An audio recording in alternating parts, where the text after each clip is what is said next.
All right, if you're here because you're just like me, well, still kind of am these days, things happen, but you can never get anything done. Like you wake up in the morning and you check your phone and then you eat food or you do whatever the heck it is, right? And you just like, oh, okay, well, let me do a morning routine, let me do all these things, but you just can never get any work done. So here's a realization that I had that made more sense to me, but I never really saw explained anywhere else. So it should be useful to you.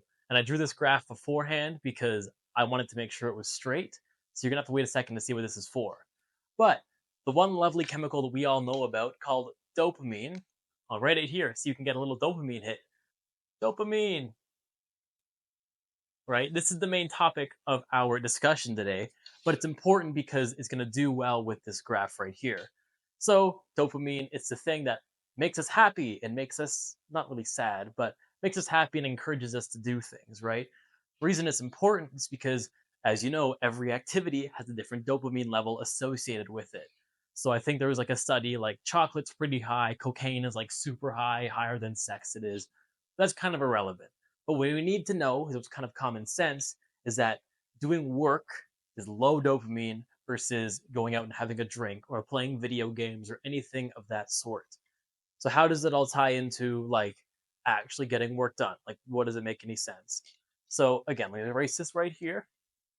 You can go away for now. You're not important. And I have a crappy whiteboard, so don't mind the space right there. So let's say this. Work is work. It makes us money, but it's really hard to do. So we're going to assign work a dopamine level of like, let's say two. Let's say it's pretty generous, right? Boop. It's a little dot right there. You see work, a W for work. Usually it's win, but it's just work right now. And this doesn't make any sense right now because there's nothing else on the graph. You have to kind of put in the things that you would do during the day. So let's say you wake up in the morning and you had a decent sleep, doesn't really matter. But then you check your phone and you're scrolling on social media, right? Which if you do it for 5, 10 minutes in the morning, it seems harmless. It's 10 minutes out of a 24-hour day, hopefully 16 because you've already slept, right? The problem comes when that scrolling is most likely the dopamine level of like, let's give it a 6. Let's be generous, right? Let's give it a 6. Social media, right? Mind my horrible writing and the way I'm holding things. So, though, no, it's a 6, right? And then let's say, like, you're scrolling in bed for a little, okay, you get up and then you have to do your morning routine and you're like, oh, I don't want to brush my teeth. Like, washing my face is such a hassle. And it sounds crazy, but some of us deal with these things. Let's give that a 5, right? So it's just under. It's kind of an unrealistic scale because obviously social media is way higher than doing things for yourself, but bear with me. So put morning routine, MR, right?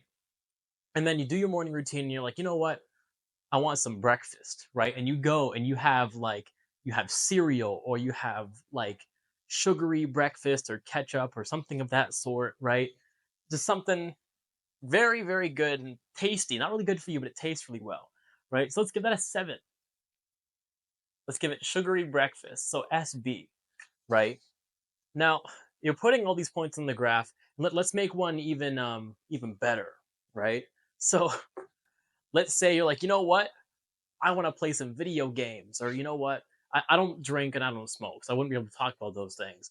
But I play video games a lot, and that's kind of my bad thing. So I want to play some Call of Duty, and that's like a 9 because you're killing people, you're getting like kill streaks, you're getting your nuke, right? That's all the way up here. Put that on VG, right? So now you have these 5 points in the graph, right?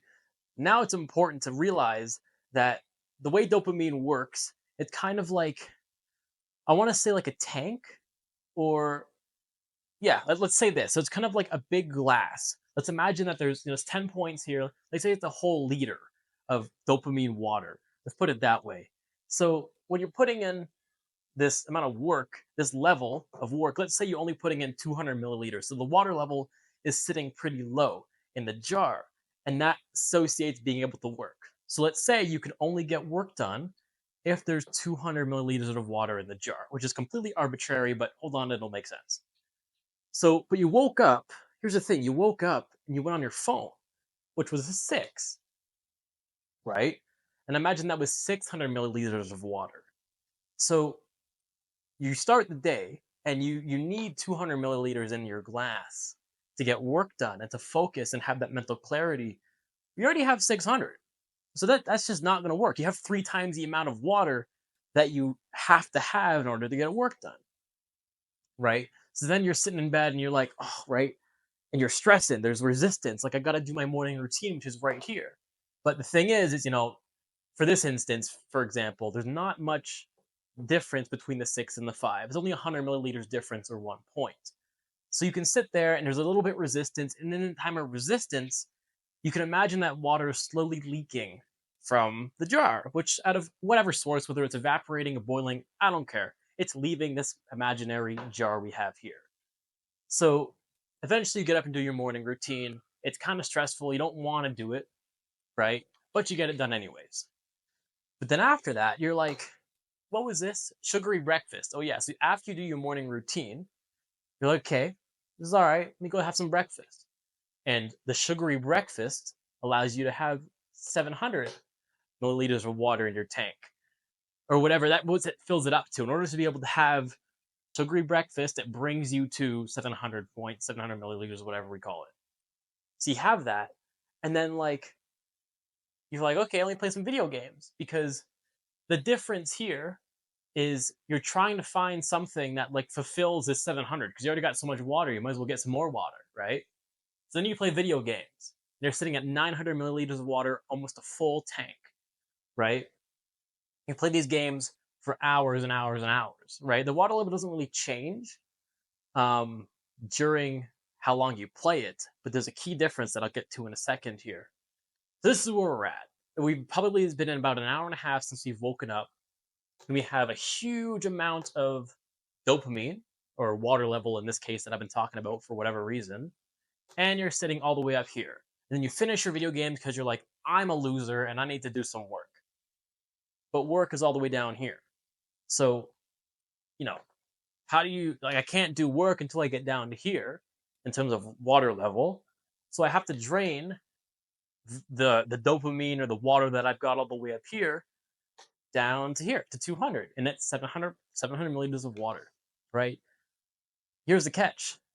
This water drains at like 10 milliliters every 10 minutes, or let's say 1 milliliter a minute, right? When you're sitting idle, when you're being occupied by things. So if you're playing video games and you continue to play video games, it's not going to go anywhere. It's going to stay up at video games. But if you go to video games to social media, which really it should be like an 8 because social media is pretty high, you might fluctuate between like the 800 to 900 milliliter mark, or the 8 to 9 points. You'll never go under 8 because the social media is supplying that amount of 8. And then you're like, okay, you know what? I'm done with the social media. Let me get off. So you get off and you're sitting there like, I'm bored as shit, right? Like, I want to do something. So you're like, okay, let's eat because eating's fun. So you're down to a 7 because you've had sugary food. Maybe you've had carbs or whatever it is. You've had fun food and it gave you dopamine because it's good. So you're still at a 7, let's say a 7 or a 6 for this case, right? You're still nowhere near getting work done, right? So eventually what you do is you go back to video games because there's like, oh my gosh, it's so fun. Let's do more of it. And that's all you do all day because you're keeping your dopamine level high. And then you get to 10 p.m. and you're like, I wasted an entire day again for the third time this week. We're going to be successful, right?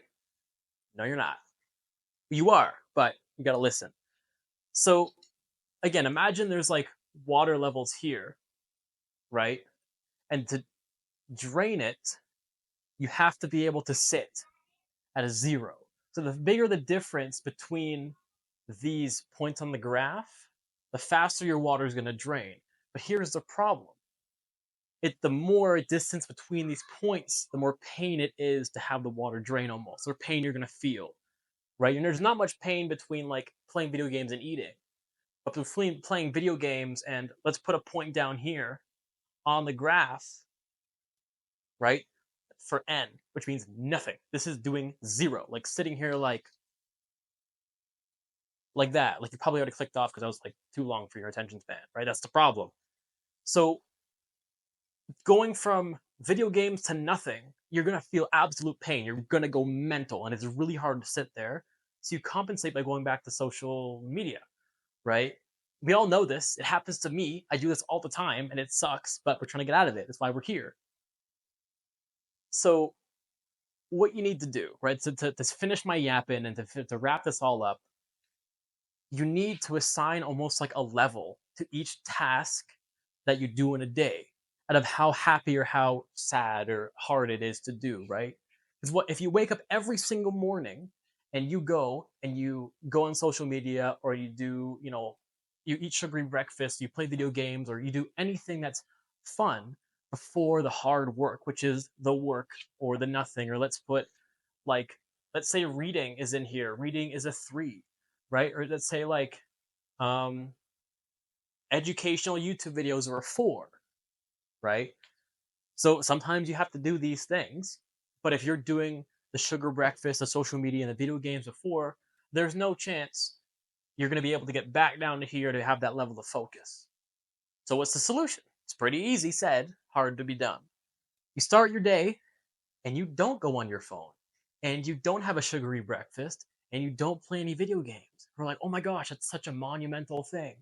Wow, right? But when people told me not to do those things, I was like, yeah, it's fine, right? Whatever. Until I understood the whole levels thing behind this. And I'm probably gonna make a different video in the future, making a better diagram of this, because this is kind of like backyard mechanic type shit.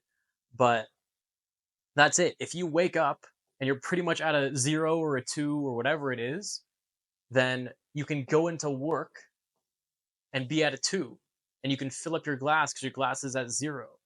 But then you hit breakfast. You're like, hey, I want to have a good breakfast. And it's like, when I have breakfast now, I have eggs. Just eggs. That's it. It's not fun. There's basically no sauce, no sugar, no nothing. Because if I have the sugary breakfast, so they have the carbs or have the big amount of food, one, you'll feel super tired, which is one thing. But two is my dopamine levels will rise, and I'll have to wait to be able to get back down to the work level of focus and attention and like one mindedness to per se. So, but the thing is like you want to reward yourself at the end of the day or at the end of however long, right? Sometimes you need to reward yourself months from now, and sometimes it's good to have it in a day. So if I do all my 10 hours of work level, I'm like, damn, I can afford to play some video games and do some social media and do whatever you want. And whatever you choose to reward yourself with, up to your discretion, because everyone's got different goals. I'm not going to sit here and tell you what you need to do. What I am going to say is that by going on your phone and having sugary breakfast and all this crap in the morning or at any time of your day, make sure you've done what's necessary first, because the rest ain't going to get done. You can try it tomorrow. Wake up, don't use your phone, do all these things. Good luck. But yeah, thanks for stopping by. And make sure you work before you play video games, or smoke, or drink, or eat sugary shit, because you ain't going to succeed without it. Take care.